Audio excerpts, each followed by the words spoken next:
겟세마네, 이곳은 예수님이 누구이신가를 가장 잘 보여주며 예수님의 삶과 신앙의 정점, 예수님의 그 경건의 삶의 정수를 보여주는 자리입니다. 감람산으로 6월절 식사를 마치고 제자들과 함께 찬미하며 감람산으로 예수님이 가십니다. 감람산, 올리브 나무가 많이 있는 곳이어서 이름도 그렇게 붙여졌는데, 그곳에 겟세마네라고 하는 자그마한 언덕 동산, 그 겟세마네 본래 뜻은 올리브 기름을 짜내는 틀, 판, 이런 뜻입니다.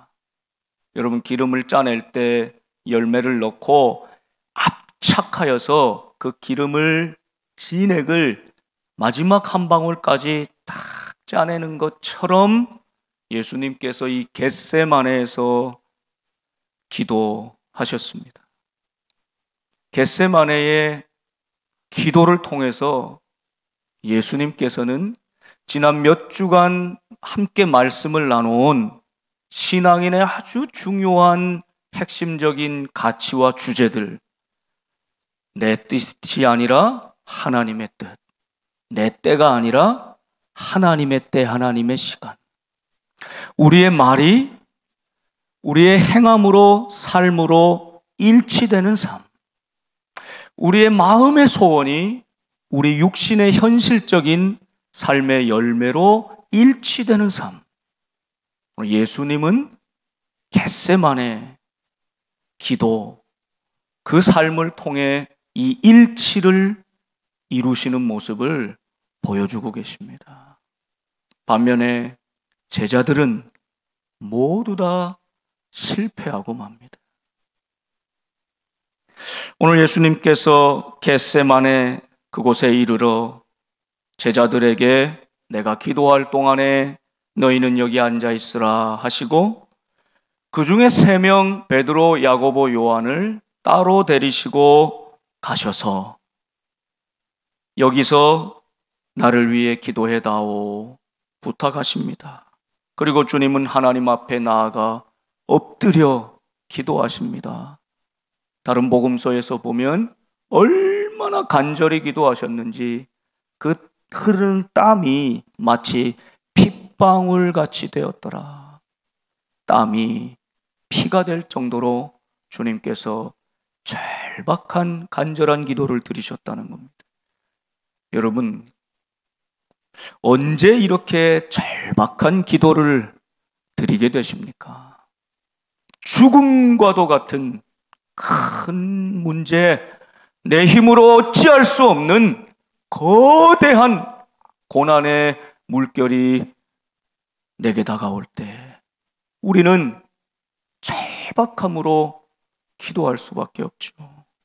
오늘 주님도 그렇게 기도하셨다는 겁니다. 오늘 주님께서 기도하시는 겟세마네의 기도는 단순히 그냥 기도 시간만이 아니라 예수님의 삶 전체가 기도였음을 보여주는 것입니다. 이 겟세마네의 기도의 특징 몇 가지가 있는데, 우리가 꼭 기억해야 할 것은 35절 말씀을 보면 조금 나아가사 땅에 엎드려 기도하셨습니다. 어디로 나가신 걸까요? 기도의 자리, 모든 세상의 것을 다 차단하고 하나님과 나만이 만나는 그 시간, 그 자리로 나아가셨다는 겁니다. 그리고 예수님은 37절에 보면 돌아오사, 어디로 돌아왔다는 겁니까? 제자들이 있던 그 자리로 돌아오십니다. 일상의 자리, 우리 성도들의 땀과 눈물이 있는 현실로 돌아오셨다는 겁니다. 그리고 특별히 제자들이 어떤 모습으로 살고 있는지를 자세히 주목하여 살펴보시는 것입니다. 그리고 주님은 39절에 다시 나아가 엎드려 기도하시죠. 그리고 40절 다시 오사. 다시 돌아오십니다. 그리고 제자들을 봅니다. 피곤하고 연약하여 잠들어 있는 제자들을 다시 확인하고 보십니다. 41절에 보시면 세 번째 오사. 그러니까 적어도 예수님께서는 이 겟세마네에서 죽음을 앞두고 기도하실 때 한 번 기도하신 것은 아니라는 뜻입니다.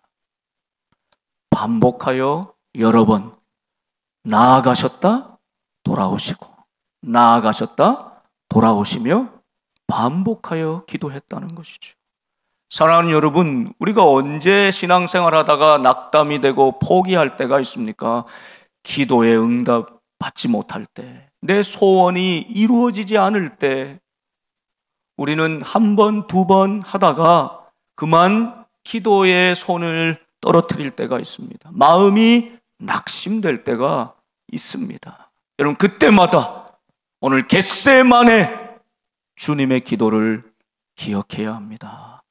주님은 하나님의 뜻을 온전히 깨닫기까지 나아가셨다 돌아오시고 나아가셨다 돌아오시기를 반복하면서 기도하신 것입니다. 주님은 언제까지 기도하셨다는 뜻일까요? 하나님의 분명한 응답을 받으시기까지, 그것에 순종하게 되기까지 기도하셨다는 뜻입니다. 기도는 한 번에 단번에 이루어지지 않는다, 반복해야 한다는 사실과 주님의 나아가심과 돌아오심, 이것을 반복하면서 우리도 하나님 앞에 시간과 장소를 구별하여 나아가는, 엎드리는 기도가 있어야 하고, 반드시 돌아와 내 삶의 자리를 돌아보며 기도한 대로 살고 있는지, 엎드린 대로 살고 있는지, 예배 드린 대로 살고 있는지를 확인해야 한다는 뜻입니다.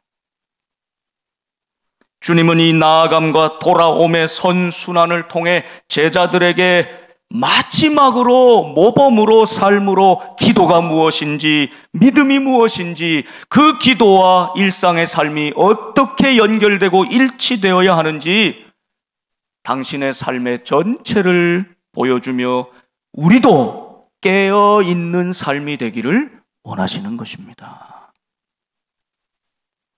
주님께서 하나님 앞에 나아가 기도하신 내용이 무엇입니까? 먼저는 35절 하반절처럼 주님은 땅에 엎드려 될 수 있는 대로 이때가 지나가기를 구하였습니다.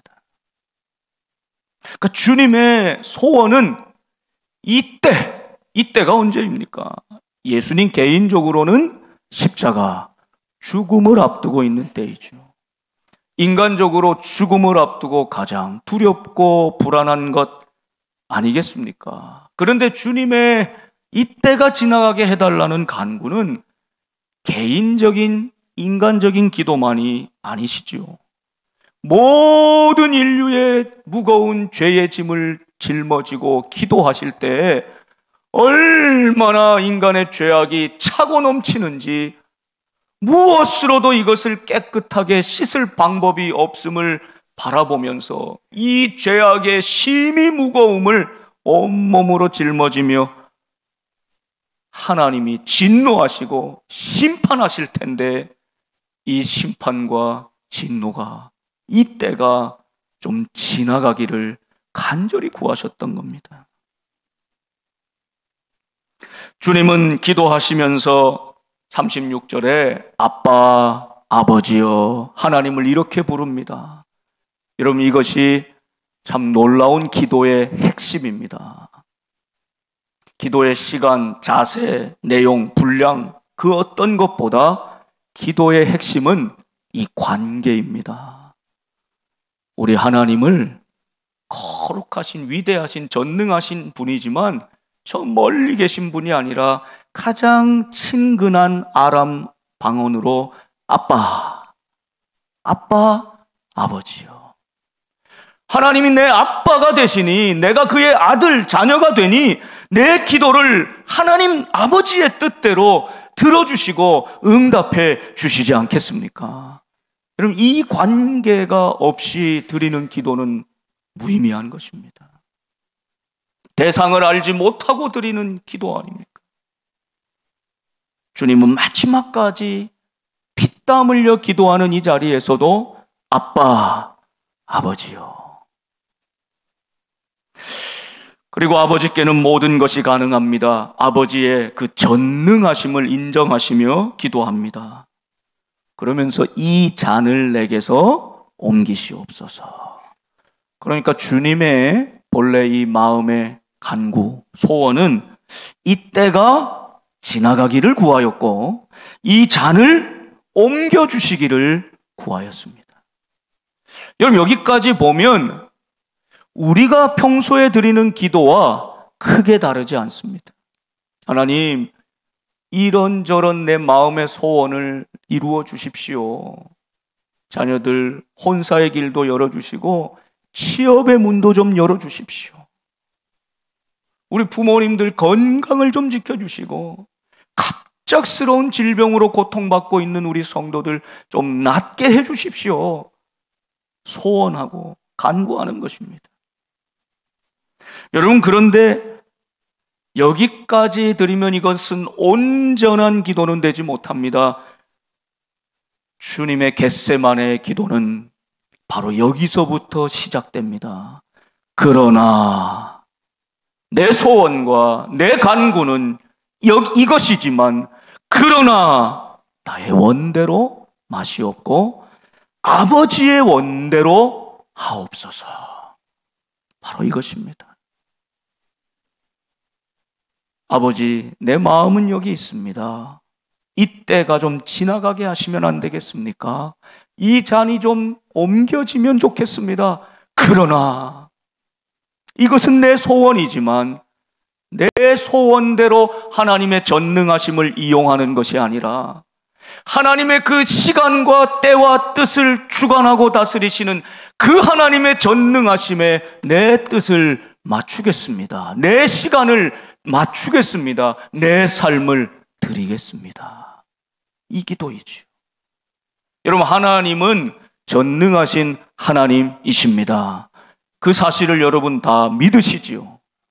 그러니 하나님께서 원하시면 이때가 지나가게 하실 수 있고 이 심판의 잔, 죽음의 잔을 옮기실 수 있습니다.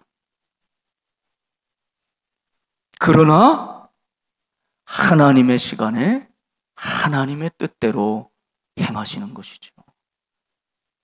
예수님은 하나님의 전능하심으로 내 욕망과 내 소원과 나의 간구를 이루는 요술 램프를 닦아서 거기 지니가 딱 등장해서 내 소원을 탁탁 이루어지는 것 같이 하나님의 전능하심을 이용하지 않으셨습니다.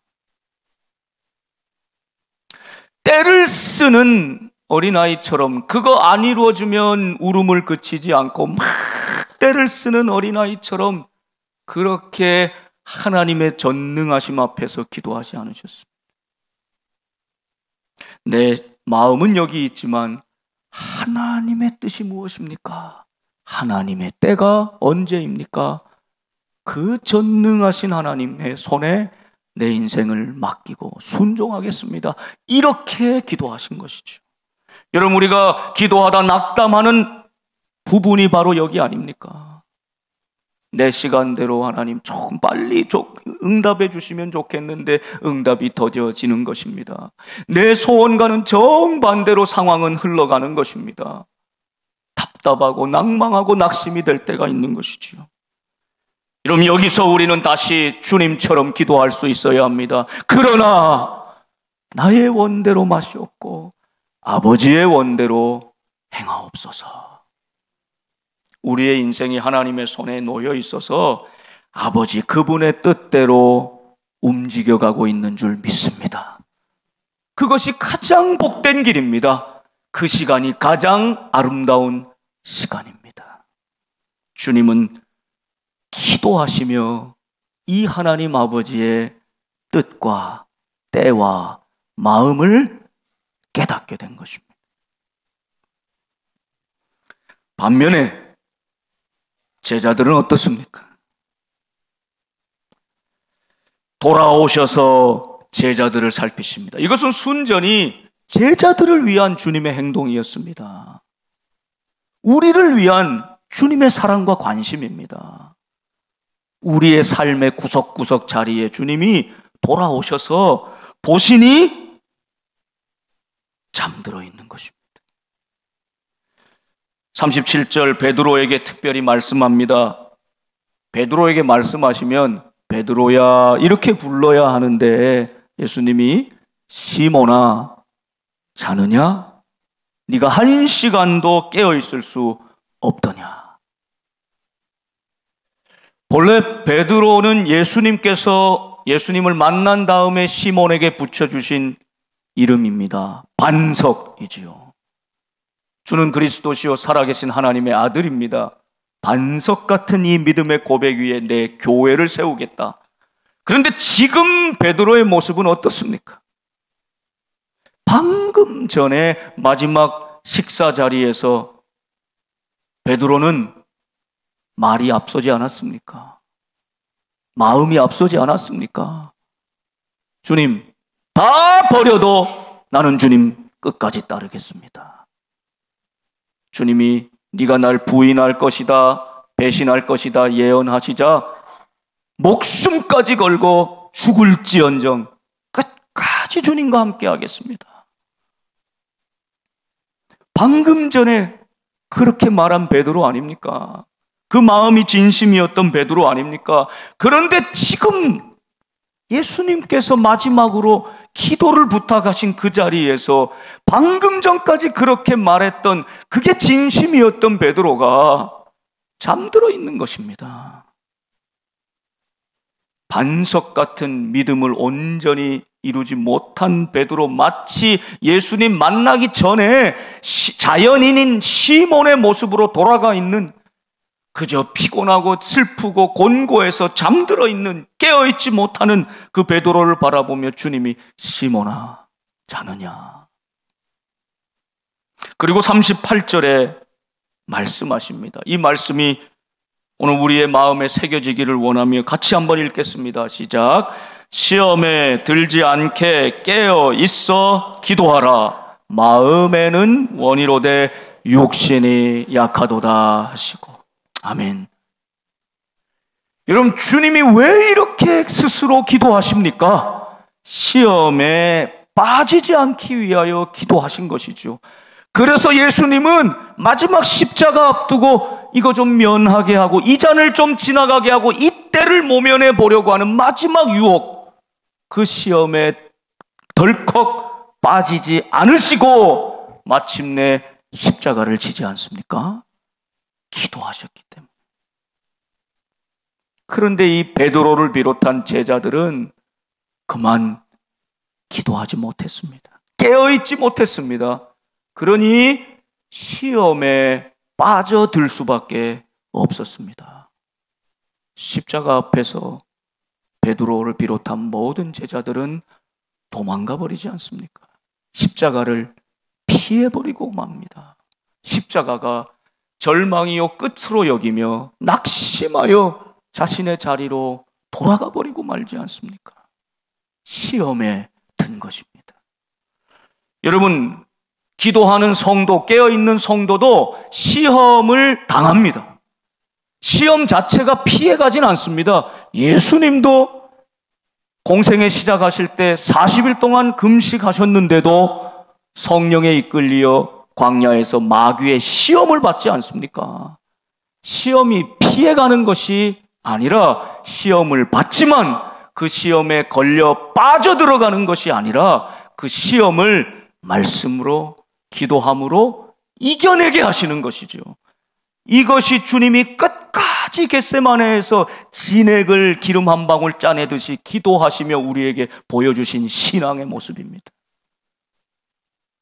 여러분, 기도가 멈춰선 자리에 있습니까? 하나님께 실망하고 낙담하여서, 혹은 다른 사람들에게 실망하고 낙담하여서, 혹은 내 힘으로 어쩔 수 없는 상황 때문에 낙담하여서 기도를 멈추고 있지는 않습니까? 잠들어 있지는 않습니까? 시험에 빠져 들지 않기 위하여 깨어 기도하라. 주님은 또한 너희 마음은 소원이다, 나와 함께하고 싶고 기도하기를 원하지만 너의 육신이 약하구나. 여러분, 제자들의 마음도 얼마나 불편했을까요? 기도하기 해야 될 때이고 기도를 주님께서 명령하셨지만, 그런데 육신이 연약하여 자꾸 눈이 감기고 잠들어 갑니다. 그러니 얼마나 갈등이 됐을까요? 또 주님은 좀 자기 내버려 두지 않고 자꾸 돌아오시네. 그리고 자꾸 제자들의 상태를 확인하시는 겁니다. 시험에 들지 않게 깨어라, 기도하라. 주님이 깨워주시지 않는다면 계속 잠들어 있을 것 아닙니까? 주님이 깨워주시는 것이 은혜입니다. 때론 질병으로, 고난으로, 경제적인 궁핍함으로, 사람들 간의 갈등으로, 어떤 문제로 내 인생을 흔들어 깨워주시는 겁니다. 그게 은혜입니다. 그때라도 깨어 정신을 차리고 다시 몸과 마음을 주님께로 나아갈 수 있는 것. 주님은 우리를 너무나 잘 이해하고 계시지 않습니까? 베드로야, 야고보야, 요한아, 제자들아, 너 마음은 간절히 소원하지만 너의 육신으로는 그 마음의 소원을 이룰 능력이 없구나. 그럼 똑같은 말씀 아닙니까? 네가 말하는 것, 그래, 그것이 옳다, 진실이다. 그러나 그 말을 지켜낼 능력이 없구나. 예수님께서는 반복하여 나아가 돌아와 기도하시고 마침내 하나님의 뜻을 깨닫습니다. 하나님의 때가 되었음을 알게 됩니다. 분명하게 확신에 차서 알게 됩니다. 그래서 41절에 보면 세 번째 오사, 이제 하나님의 응답을 가지고 주님이 돌아오셔서는 제자들에게 말씀합니다. 이제는 자고 쉬어라. 그만 되었다. 때가 왔도다. 이제 그 하나님의 카이로스의 때가 되었다. 그만하면 충분하다. It's enough. 그만하면 되었다. 마음고생 얼마나 많았니? 깨어 기도해야 되는 줄 알면서도 몸으로는 그렇게 하지 못하는 네가 얼마나 힘들었니? 충분하다. 그만 되었다. 이제 때가 되었다. 주님은 하나님의 때를 확신하시고 하나님의 뜻을 분명히 깨달은 것입니다.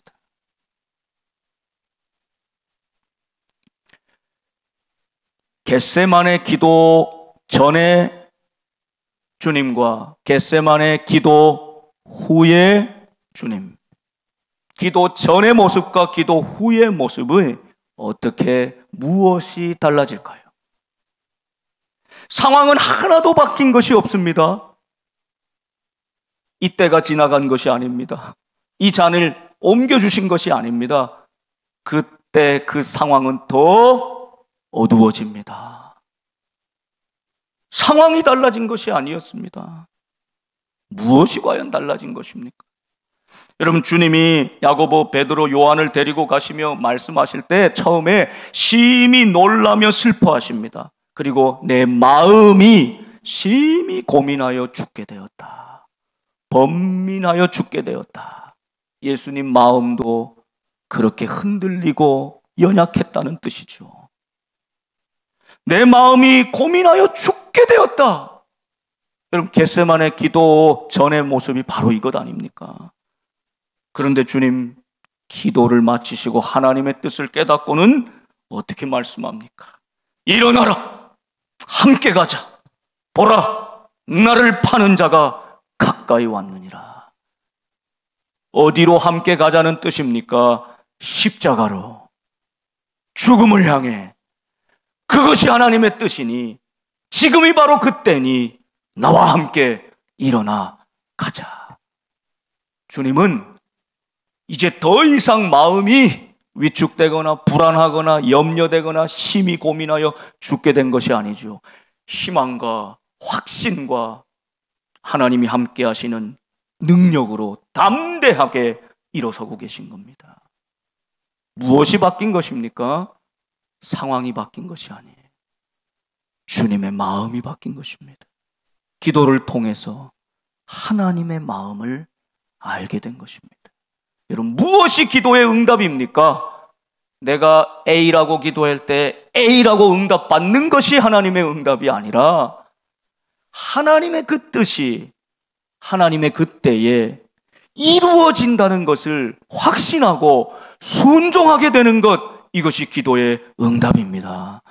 주님은 확실히 기도하셨고 확실히 응답을 받으셨죠. 그래서 그 마음이 바뀌신 겁니다. 담대하게 된 것입니다. 이제는 그때를 피하는 것이 아니라 바로 지금이 그때라고 받아들이고 있는 것입니다. 저 죄인들의 손에, 악한 자들의 손에 팔리는 것이 두려움이 아니라 그것이 내게 주어진 십자가요, 이 인류와 생명과 세상을 구원하는 유일한 하나님의 뜻이라는 것을 확실히 깨달았던 것입니다. 주님이 오늘 우리에게도 다시 말씀합니다. 일어나라, 함께 가자. 십자가의 자리로 함께 나아가자. 그 십자가가 우리를 살리시는 하나님의 뜻이므로 그 십자가로 함께 나아갈 때 반드시 너희에게 생명과 구원의 역사를 이루어 주시리라 말씀하시는 것입니다.